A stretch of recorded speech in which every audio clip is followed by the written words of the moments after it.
Lips, teeth, tip of the tongue. Lips, teeth, tip of the tongue.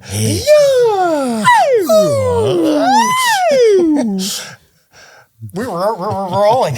We're rolling. You get a glimpse of what it's like to prepare.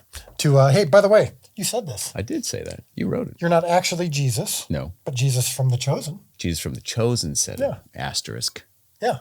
That was one of the cool moments. So season 4, you've seen it all. Did you get a chance to see all of it in theaters, or was it just a few? Yeah. I did. I kind of, I think before it was released, for those of us that were like traveling, they sent us links if we wanted to watch it on our computer. And I said, no, I will not watch this on the computer because it needs to be seen on the big screen. Yes. I want to take it all in and be overwhelmed by the story. And I was. Yeah. So it was beautiful. Yeah. So what stood out to you? Was there anything? We'll get to a couple people ask questions about your favorite scenes to film. We'll get into that in a bit. But just as a viewer, was there anything that kind of stood out to you as like, because I always love when I hear from some of you when you go, I wasn't part of that filming of that scene, but it was so cool. I'm so proud of Austin, or I'm so proud of Luke for that scene. Was there anything that kind of stood out overall when you watched the season? You know, well, I thought it was beautiful. It was really emotional, and like there are so many scenes where just as you said, the other actors are just doing some of their best work. Mm-hmm.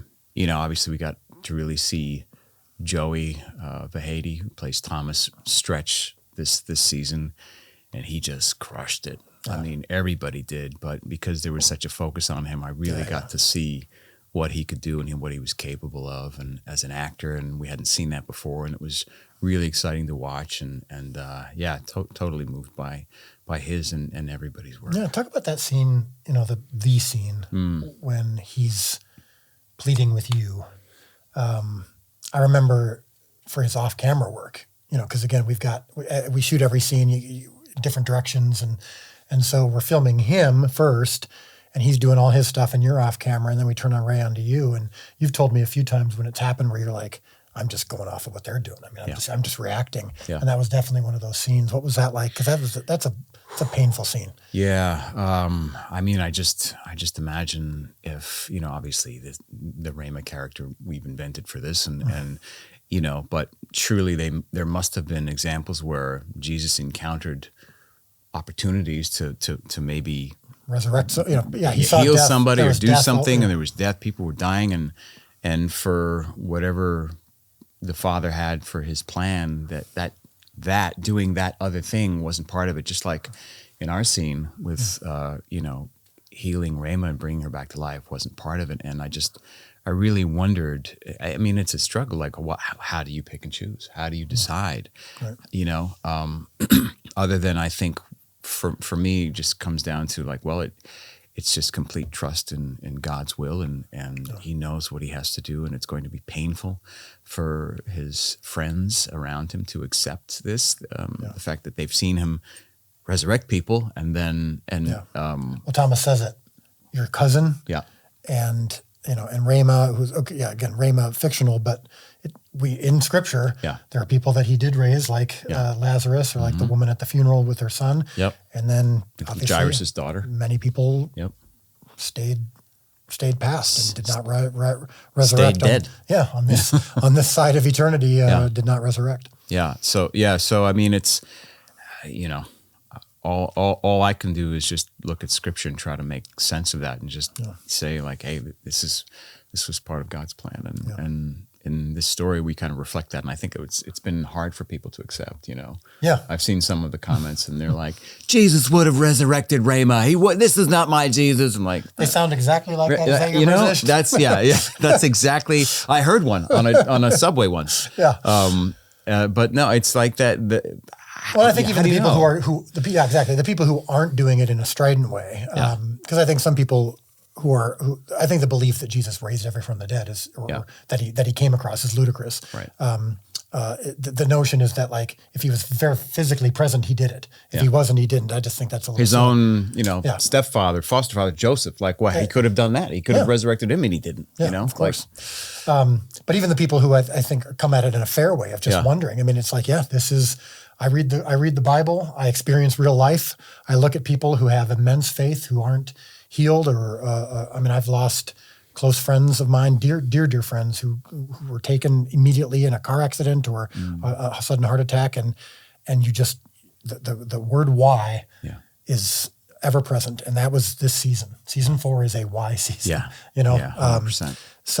But now we head into season 5, Holy Week, which we're in the middle of filming right now. Holy Week! What a season this is going to yes. be. What stands out to you about this season? I mean, oh my gosh. Yeah, we've got another month of filming, but it's actually gone really well. Yeah. I mean, it's painful because we're doing some really intense stuff, but yeah. What's been your thoughts so far? What were your thoughts when you read the scripts for season 5? How's it? Where's your head at with season 5? From when I read the scripts, I thought this is going to be the hardest season that I will ever have on The Chosen. Maybe second to season 6, which is the crucifixion. Yeah. But in terms of sheer amount of dialogue, the circumstances that set up the crucifixion for season 6. I mean, there are so many intense moments. There are colors of Jesus that we've never seen before, leading up to season 5. Things we haven't seen prior to season 5 that we see in season 5. And it feels like, Custer's last stand. Jesus like, this is it. I'm going to get it all out now. Yeah. Because after this, it's we know what happens. Yeah. And he says very little, in the context of once he's arrested, there's not much more. There isn't much more to say, really. Yeah, that's interesting. I hadn't thought of it that way. Yeah. Yeah. That he's quiet in season 6. Until the cross, then we have, what he says from the cross. But after that, and then after that, he kind of hands the baton to it's now you go and take this message to the world. So so it's been for me, it's been the most intense season so far. Yeah, more than season 4. More than season 4. Yeah, well, God has blessed us though by not making the filming of it as difficult as season 4. Season 4 filming was the dust and the wind and the heat and all of that was its own overwhelming challenge for sure. Yeah. So we've got a few questions that have come in over the last few days. We let you know in the Chosen Insiders page and in the fan club that this young man was going to be here. And so we said, all right, you got any questions for Jonathan? Any questions for Dallas? And so, Nicholas Dennison on the Chosen Insiders. If you could just go to Facebook, you look up the Chosen Insiders. We'll give you some stuff there that you're not going to get anywhere else. His question, for Jonathan, what was your favorite moment from an episode of season 4? So, I think we could take that in 2 ways, but one is just from watching. Yeah. Like, is there a moment that you really loved watching that stood out from season 4? I think most recently, kind of rewatching, I was on the live stream for episode 4 where Gaius. The after show. Yeah. That's the episode where Gaius basically professes his faith. Yes, converts. And so I kind of was watching along on YouTube with everybody, and I commented a couple of times, but it was like the comments go so far. Yeah, it's just like I'm like, beep, oh, it's gone. Where did my never mind. Yeah. But I because you get some distance between those scenes, and then hearing in the after show, Kirk, describe, like reminisce about what we actually did on the day, and like, oh yeah, we weren't supposed to film that scene then, but we did anyway, and the prep of us kind of holding each other's arms, like that end of that episode really just struck me again, and for me, I think it's one of my favorite moments in the whole series, as well as not just season 4, but the whole series. Yeah, and Kirk, it's so beautiful. Yeah, and Kirk is similar to you in the process of acting. Everyone has different styles, but you and Kirk might be the closest in terms of listening, in terms of the prep right leading up to the scene, kind of getting in that headspace. Yeah, he's a master at what he does. And he's so good. Yeah, and him holding your head at the end was just beautiful. Yeah. So I see this name, BJ's Neville Best. I don't think that's their real. I don't think that's on the birth certificate. Probably not. On the Chosen Insiders asks, what was the hardest scene emotionally to film? That's really interesting. Because some scenes for you, you think are going to be easy, and then something, whether it's a distraction or whether it's God wanting you to have to struggle. But other scenes you just kind of know going in, this is going to be a heavy one. But what's the hardest one? Do you know? I think that question for me is broken down into 2 different parts. It's technically, given the challenges we had physically of filming, whether it's wind or sound or noise or dust or dirt or heat, and then just emotionally the second version of that answer is emotionally, what could Jesus possibly have thought or felt in that specific circumstance? And I think I'm probably going to have to say one of the ones that I wrestled with, which I think was, I'll go for like the emotional side of it, was when Jesus gets to Bethany and is confronted by Lazarus' sisters as why he didn't heal their brother. Yeah. And, it's before he raises him. And so there's this moment where, the shortest scripture, and Jesus wept. Trying to work that out with you as to what exactly that entailed from a theological perspective, from just a human perspective, from a situational perspective, and hopefully approaching it in a way that felt authentic and believable. To me, that was one of my biggest challenges emotionally. And that was out in Utah, the wind, the heat, the dust. And then there's 100 people all standing around. Yeah. And it's also a scene with 25, 30 cast members. Yeah. We're all there. Yeah. And then it's like, all right, and go. Capture one of the most nuanced and mysterious moments in the history of the world. And and then layer it with subtext and understanding and something that will kind of work for everybody's, hopefully, interpretation of how Jesus what might have led Jesus to break down in that moment. Hopefully, I think we got it. Yeah, definitely. Jerry Sturgis on The Chosen Insiders asked Jonathan, all these questions are for you. You don't get enough. I think they're like, please just have Jonathan talk. You've been talking for 17 hours, Dallas. Yes, we've heard so much from you. For the love of everything good, please just let someone else talk. The questions are like, Jonathan, not Dallas, in parentheses. Which episode scene was the most fun and why?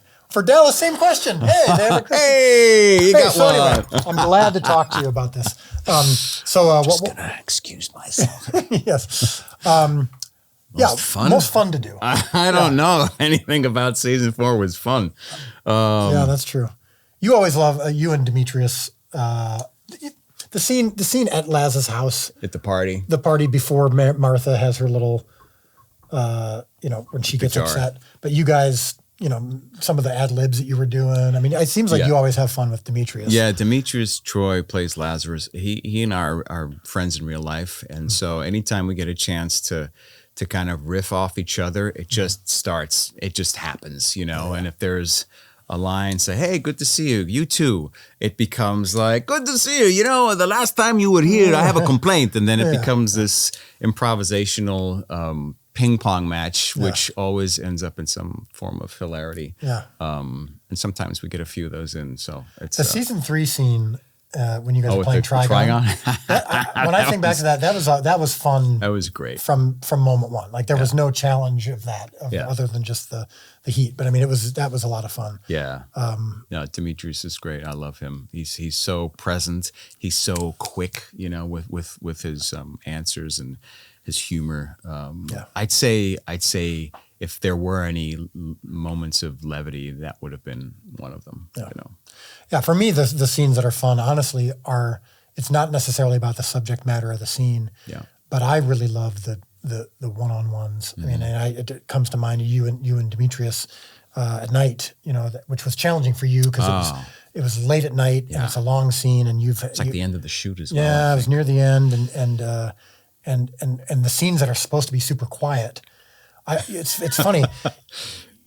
When any possible sound that could have been made in the middle of that most tender scene was made. Yeah. I'm like, could we just get it to right, but here's what's funny about it. Here's what's funny about it is the big scenes where there's lots of people, it's a sound is less distracting because on a movie set, there's always going to be some sounds. You can't 200 people but yet when the scene requires it's just 2 people and it's in a quiet setting and it's supposed to be silence. Yeah.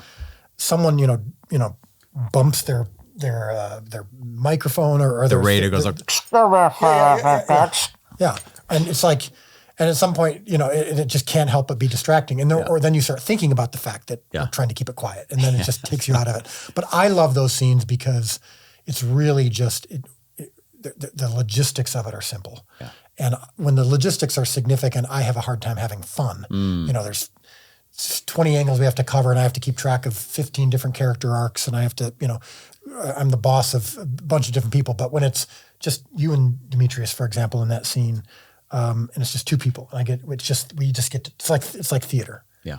Get to sit down and we get to talk and get to really nuance every word. And there's been a couple of those for season 5 that I think you've really, dug into, and you've expressed afterwards, like I was waiting, couldn't wait to shoot this scene. It's just literally the two of us, me and another character. Yeah, yeah. So, but like when you have like walking on water, right? In like season 3, I mean, that was monstrously complicated and logistically complex. Like, even as you're filming that, though, I mean, are you not able to, jump into the levity of that or the fun in that? I mean, is there fun when you're filming something like that? Yeah, that's one of those where you go, this is not fun, but I wouldn't be doing anything else. I mean, this is think of the opportunity of a lifetime. This is when you first dreamed of being in show business. Yeah, blue screens and rain machines and waves and then you start rolling and you're like, oh my gosh, this is going to be the greatest scene. And like, that's everything. Yeah. When you're responsible for it, it's not quite as fun, right? But it's still awesome. Yeah. So cool. My dad, I don't remember if I told you this quote. Others have maybe heard me say this, but my dad, who's written over 200 books, has been writing his whole life. He's like, I'm not sure I love writing. I love having written. And that's for me for filmmaking is most of it. I don't love the filmmaking process. I love having done it. Yeah. And so that's for sure. The thing is the journey, isn't it? Yeah, yeah. Britta Patterson asks, my question after the finale, has Jonathan had any writing experience before? And then a follow-up question, any favorite or funny working with animal stories? So, yeah. Writing experience. I wonder what. Writing, R-I-D. Oh, writing. Oh, okay. R-I-D-I-N-G. I can't see that far. Writing. I'm like, did I write something? Like, so, dear John. But yeah, the donkey. Yes. So last season. Yes. We started, the lead up into season 4 was learning to ride a donkey.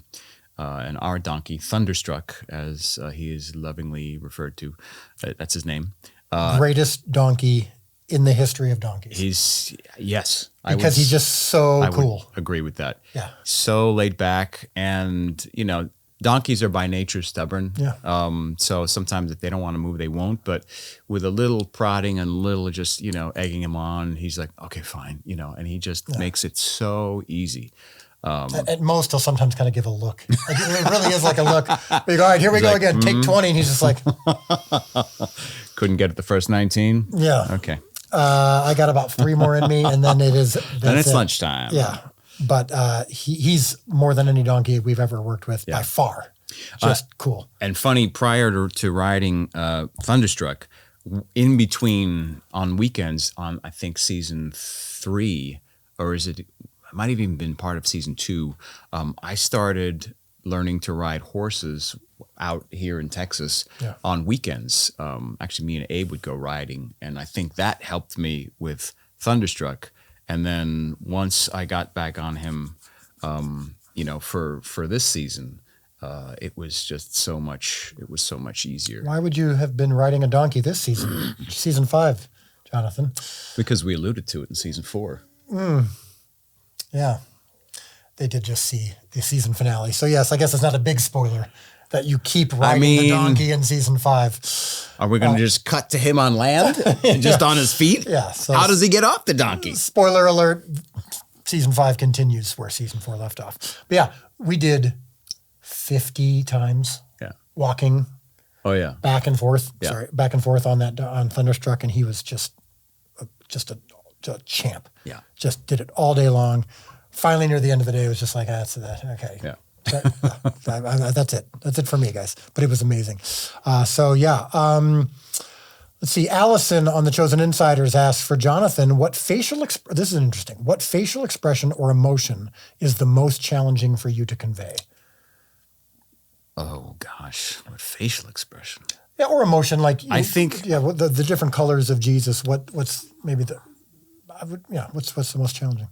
I think it's actually a complicated question, or the answer is complicated, because anytime that I have to portray the complexity of Jesus's emotions as it refers to something that is going to happen, especially when it infers the future. Yeah. How I receive information in the present occasionally is colored by what I know about what's coming in the future. Yeah. So I think anytime that I have to reconcile that and make it feel like I'm not giving away the story and the performance because we know what happens, that to me is like, okay, which you is why... You mean as Jesus? As Jesus. Yeah, because we portray Jesus as not 100% of the time having 100% full omniscience. Right. Philippians 2 talks about how Jesus did not account equality with the Father as something to be grasped, but gave up some of this, didn't always know the Father's plan. I mean, he said it himself in Scripture. Only the Father knows. Only the Father knows. And then, but clearly there were sometimes things granted to you by the Father, not foreknowledge. And you and I are always playing that. How much does he know about this particular thing? Yeah. And that's a great question. Isn't it? Yeah. And so I think that's why it's not, there's not just one stock expression or stock, emotion. Yeah. I think it comes down to the combination of how do I intuit or express the emotional range of Jesus as it pertains to his knowledge and his information in a given scene. Yeah, that's good. Vicky on the Chosen Fan Club, with each episode getting heavier and closer to the inevitable, is there something you do to give you a lighter feeling? Comic relief, exercise, music, being alone, or the opposite, being surrounded by friends? So we have a pretty light set. Like everyone gets along, and I really try to set a foundation of we take the work seriously, but we don't take ourselves too seriously. So we have a lot of fun. But there are, of course, times where it's like, all right, the train is now leaving the station for this particular scene. Let's get quiet. Let's get serious. Yeah. For the benefit of the actor to get in that headspace. But what are some of the things you do to, like, we haven't talked much yet about season 6, the crucifixion, because we're not going to be able to spend 3 weeks, just being in complete abject misery. Yeah. We're going to have to come up with ways to kind of split things up. Well, you won't. I'll have to. Sorry, not sorry in advance. But there's you're going to have to sometimes go home and at the end of the night and take it off.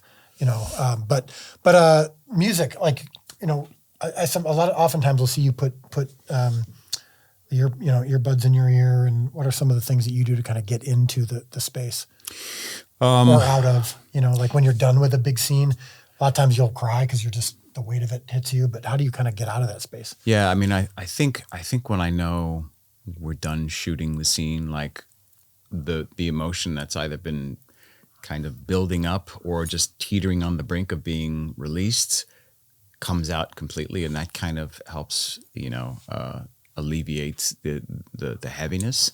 Other times it's, like once I know a big scene like that is done, I then for me, then it's like I get permission to joke again with the cast and or do things like, we Jordan Ross and I just put out a little video of as Jesus and Little James, and with a sort of a lighthearted touch in the comic sense. And for us, for me, that's kind of a way that I kind of connect more to the lightness of doing this project, is to be able to have fun, kind of spoof ourselves, not take ourselves too seriously, outside, especially outside of we have the heaviness of scenes. Yeah, we have running gags of Little James always thinking he's Jesus' best friend, and Jesus is just so annoyed with him.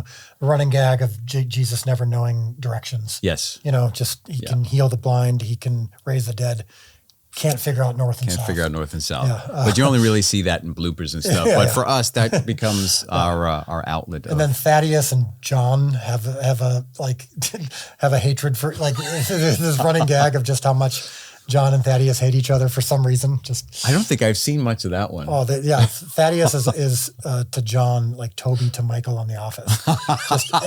Because it started in season 2 when John's like, do we have to argue about everything and whatever? And Thaddeus just goes, the table. So don't argue. And it just ticked John off to no end, and now they've got this running gag of every time Thaddeus is around, John's just like, get away. So don't argue. That's so great. Final question here from the fans here. We got Callie in the Chosen Fan Club for Dallas. Oh, it's for you. Thank you. Oh, congrats. Is there anything you didn't get to fit into season 4 that you wished you had? Here's what's funny. The answer to that question is actually the opposite. I don't think there was anything missing from season 4. I think if anything, if I have one regret about season 4 in our writing and in the directing, I'm curious what you think of this too. It's the ending of episode 3, the death of Rama. I don't regret that at all, and I think it's actually set up a beautiful season and it was very important. I'm a little bit regretful that it overshadowed some of the things that happened elsewhere in episode 3. The healing of the blind man is like one of my favorite moments from scripture. Yeah. And when people were watching it, it was awesome. But then I think by the end of the episode, they're not thinking about that anymore. Yeah. I'm like, I wish we could spread some of these things out. Season 3 was like that too. We had the, hello. Is he What bothering is you? Oh my going on? goodness. Yes, actually, if you don't mind. We just have, hey guys. I'm like pouring my soul out right now. I really love this. Oh, hello. Yes. Hey, what's up, buddy? What's up, brother? Oh, yeah. Good to see you. Liz Tabish, ladies and gentlemen. Thank you, man. Ala Safi, we got Sean Sharma, we got Giovanni Cairo, and Amber. Yeah. I'm like, look, the monitor is reversed. Reversed. So I'm like going, and Amber. No. That's me. Okay, so, while you guys are here, because you guys have been recording a little bit, couple of social media things, some frivolity, as they were. Much needed. Much Yes. needed. So quick lightning round. Everyone has just seen season 4. You've seen season 4. Yeah. We'll let you use one of these 2 mics. You can just lean in, but like favorite moment of season 4. Watch like as a viewer, not from filming, but just like when you watch season 4. This is my favorite episode or my favorite scene. What stood out? Lazarus, 100%. Everything to do with Lazarus going up to the tomb, watching him come out, and like the entire scene after that is so powerful and so intense. And there's just so many different like mixed emotions during it that I love so much. And then, getting to peer into the tomb was pretty cool. Yeah. That's awesome. You might get to do that again. I don't know. Spoiler alert. Oh, Dallas. They didn't. Why would you tell them that? Now you gotta read. They don't even know. Anyone else? Favorite moment? I would say the speech that helped me out here, the rabbi that makes the speech at the synagogue, the long speech where he's like, we're going to go after Jesus It's like this time. Caiaphas? Yes. The Caiaphas. So Caiaphas' speech, I Oh, find yeah. it to be phenomenal. Richard That Fancy moment. from Yes. Seinfeld gets up there and just drops the hammer. Yeah, that Like- could have been like the entire episode. Like, Yeah, it was so entertaining and not entertaining in a way, but it was just like so. I was hooked Yeah. and amazing, and I got to hear it in French too. And so it was brilliant. Yeah. And what's his? If they arrest him, fine. But he's got a presence that just. And we last week filmed a scene with him. Jesus must be exposed. He's just question and expose. Steve. But last week we filmed a scene with him and the other actors who play you were there, yeah. It was like front row seat to like he just doesn't even have to try, and he's just masterclass, yeah. So I would say, yeah. I would say just our scene. I mean, I love the journey that Shamuel goes on over the course of season 4 because we get to see him have some in fun. Lazarus' house. Yeah, and I want to talk to you about that while Yeah. you're here, just briefly. But because they just saw this episode, it's Shamuel officially breaks bad. Yeah. He's been on the wrong side for a little bit, then he started to come to the right side, and And it's like, so throughout the season, I was seeing in comments, people like, Shamuel, he's prayed with Jesus. I think he's going to come to Jesus. Well, they got to see me do something other than scowl. I got to have a little bit of fun. And then it was the experience of shooting that particular scene. Because if you remember, I hadn't slept in like 2 days because for some reason I just couldn't sleep. And then one of our people, Fogarty, who's one of our talent coordinators, his son helped me get melatonin gummies that helped me actually get rest. During the scene. Well, melatonin the first day that we shot that scene, I had not slept in like 72 hours. Whoa. And I finally went home that night, got my rest, and the second day we shot that, I was fully rested. Well, because the first day we filmed your coverage and not yours. Yeah. And so you were off camera and you were struggling with some of the lines and you're like, I'm so glad we didn't get to me today. Yeah. And you brought it Thank you. the second day. Crushed it, That was man. super fun. Yeah. Super Crushed, fun. crushed it. But just real quick, talk about playing Shamuel in that, like, the turn, you know, because you and I talk all the time of like, where is Shamuel at right now? And you came into that scene as Shamuel sincere. Yeah. He genuinely is open. Yeah. This is not an act. He genuinely wants to know. And he's listening. It's hard. And then Mary Bethany comes in, and from Scripture it says that the Pharisees were scandalized. And we thought, ooh, this is ruins it. Well, this is a great opportunity to connect one of our characters, not just a faceless, nameless Pharisee, but one of our characters can be the tipping point to officially break bad. And how do you prepare for a scene like that? Well, I'm really glad you asked that, because what's really been my kind of heart with you, if the story of Shamuel, is he is sincere. But sincere people can be wrong. Yeah. And he just happens to be wrong. But he's very sincere. He wants to protect his people. And what I think is so heartbreaking about that scene is the fact that there's God right in front of him, but he can't break out of how he was raised. He can't break out of the rules. He was ingrained. He was a pupil of Nicodemus. He followed everything to the letter. He thinks he's doing the right thing. And her doing things that, as you said, are not in Torah, but it's just a tradition. It still was just a bridge too far for him to be able to go that distance. And unfortunately, it just overwhelmed him and he couldn't handle it. It was like he was witnessing something so profane that he had to excuse himself. Someone who could endorse something like that can't endorse something that flies in the face of our history and tradition, can't be the one who's here to rescue us. Yeah. And so, it's just a tragic story of how many of us are so caught up in the rules, we forget to see the truth right in front of us. Yeah. And that line too, I'm sorry I couldn't help you. And he says, I'm sorry I couldn't help you, which is like, we know what's coming after that. Yeah. So we've been filming some of that this season, so it's been cool. Rad Thad, as we call you, Giovanni. Hello. I know your favorite scene to film was the with Jordan in episode 4. 4 it was. Yeah. When the three of you get a chance to kind of just have a little moment. That was cool. It was cool. What's your favorite to watch? Honestly, I loved the whole journey Thomas went through this season, as painful that was to watch, but it's so relatable because I think all of us can relate to the fact of losing someone we love so much and asking those questions of why that has to happen. And it's just really beautiful, as heart-wrenching as it is, to see him go through that journey and see his brothers beside and his family beside trying to help him through that.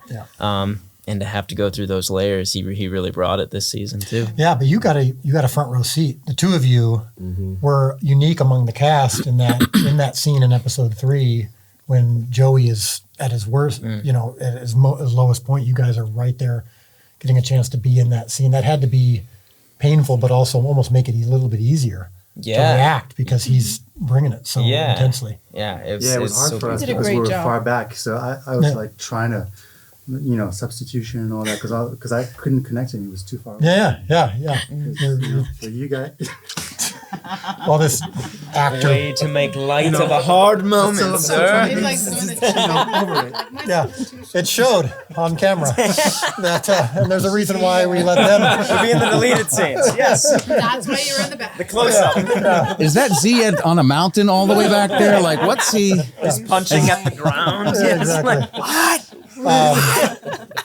We recently filmed a scene with the two of you, season 5 here, which is going to be a truly, I think, life-impacting, life-changing scene for a lot of people. Just the two of you, which was Yeah. Dude, this guy brought it. That guy brought it. Yeah, you brought it, for and I'm sure. like, well, I can't say much about it, but I just show up. I just show up. That's it. No, but it was just react off of what's in front of me. Together. Yeah. All right, Amber. Hi. Okay, so All of Tamar's scenes. all of How do I pick one? No, seriously, it was a long, kind of arduous season. Like all the walk and talks, everything we had to do, and there's very few moments where you can feel like we are not acting.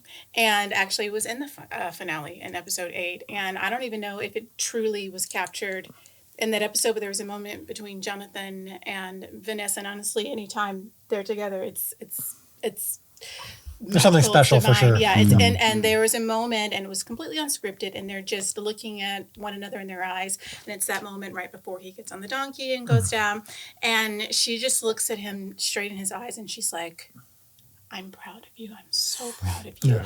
And if you look really closely, me, Liz, and Jordan, your resident criers, were back there bawling. No camera on us at all. It was just so heartbreaking because you stopped looking at Mary as, you know, kind of a part of the journey, and you look at her as a mother. Yeah. A mother, and I think a lot of times we forget that that is her child, it's her baby. She nursed him, she held him, she changed his diapers, you know, she did everything. And this is the moment where I forgot we were on set, I forgot that we were acting and that these were castmates, and it just felt like I was there witnessing that, and it translated beautifully on screen. You guys did amazing. That's one of my favorite moments to bear witness to this season. Thank you. Yeah, Vanessa's amazing. Yeah. Well, you guys make it possible because each one of you has had a moment where you've had to be in an emotional space or a challenging space. And we hear from guest actors. So people who come in, they're called day players, come in for one day or come in for 1 week. And they, One of those. yeah. That was you. But who come on and say, I've never been on a set where the cast is so generous to each other off camera or in creating a safe space to try things and to be vulnerable and stuff. And so it's a great gift to each other that you guys do. It's a great example for those who come on to the show. And then it's a great gift to the viewer who helps us do this and allows us the opportunity to do it. But we have a great and mighty leader, and the best way to lead is by example. Exactly. And servant leadership, and Dallas is all about that. Oh, well, perfect people I brought in for this one. Yes, that was unscripted. But thank you guys. And that's the season 4 is now officially all the way out there and done. Yay. And we are now 1 month from being finished filming season 5. There's some good stuff. There's some really good stuff. Twice as good as season Twice 4. as good. It just Wow. It keeps getting better. I'm going to say 67% better than season 4. All right. He's on the top of the mountain waves. Love you. Mwah. Thank you. Love you. Thank you, brother. Thank you. Guys. Bye, guys. Thank you so much. Bye, guys.